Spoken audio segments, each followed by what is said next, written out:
Halo, selamat siang. Ketemu lagi dengan admin Warbut. Gimana kabar teman-teman hari ini? Mudah-mudahan selalu sehat dan selalu baik. Intinya selalu jaga kesehatan. Dan ini sekarang weekend jam 2:30 sore. Hari ini kita mau jelasin tentang modal Warbut. Berapa sih? Dulu juga pernah dijelasin, cuman kurang detail kali ya. Kita sambil beres-beres dulu deh.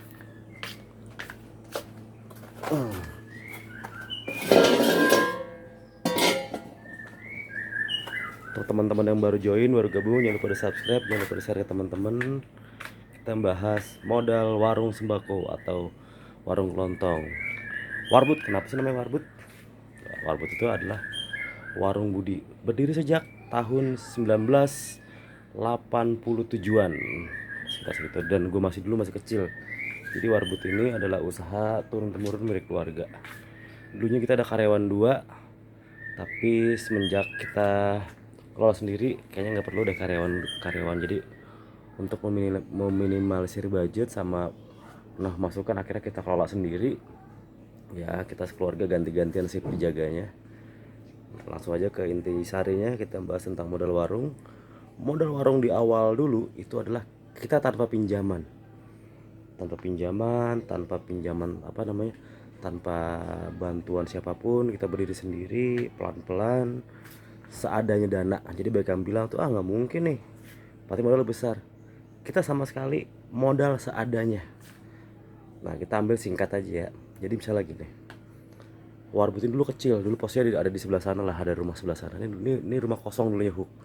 Luas tanahnya 60 meter, panjang 12. Mana ya? Papa minta uang bensin. Aduh, sekecil minta uang lagi nih. Ini pegang lo nih. Sama nih, ambil yang cepet.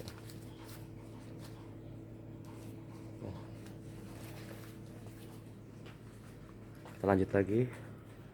Jadi modal seadanya, dulu kita juga pernah sama. Jatuh uangnya. Bersihin dalam mobilnya. Sama luas tanah tadi berapa?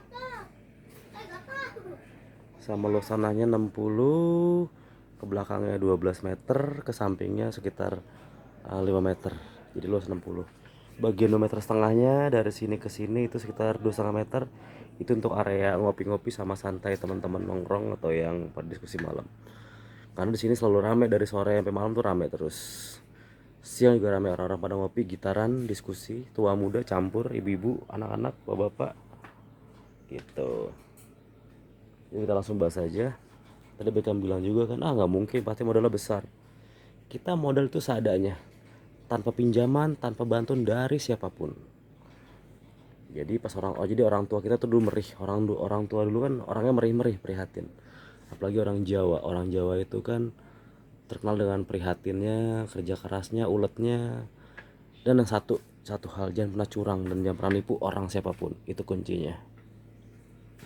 Kalau kita curang ya kita bakal dicurangin seorang, dan rezeki juga nggak bakal berkah gitu. Langsung kita bahas aja. Jadi misalnya kita punya dana 200.000 nih, misalnya 200.000 itu kita beliin apa ya? Beli yang seadanya, yang kira-kira kosong. Misalnya nih 200.000 ini apa yang kosong ya? Misalnya anggaplah tolak angin kosong, terus wafer kosong. Kita beli satu kotak, satu kotak kita penuhin sampai total 200.000. Dari 200.000 itu kita pasti untung sekitar 10% sampai 12%. Untungnya itu kita sisihkan untuk modal, untuk belanja lagi. Begitu terus tiap hari, rutin dari dulu tuh. Ada uang belanja pelan-pelan. Kita pikirin juga, dulu kita juga merih, makannya ya seadanya. Orang tua kita dulu tuh sampai anak-anaknya udah pada sarjana. Nah, sekarang dikelola sama anak-anak, termasuk saya nih, termasuk gue nih, gue kan juga anaknya. Dikelola pelan-pelan. Karena dulu ilmu kuliah itu belajar tentang manajemen, cara ngelola bisnis, cara ngelola ini, kita kelola pelan-pelan sambil kita tanya masukan-masukan dari teman-teman, konsumen apa sih kurangnya. Dan satu hal yang harus dicatat sama teman-teman adalah gini, ketika orang beli, Tapi yang sekiranya layak aja ya, sekiranya rame. Misalnya orang beli nanya sosis misalnya, bang ada sosis nggak, kita nggak jual tuh karena jarang beli, kita catat sosis baik ada nyari, kita beli, nggak usah banyak banyak. Ntar kita lanjut lagi, ada yang beli, lanjut lagi nanti. Oke, kita lanjut lagi.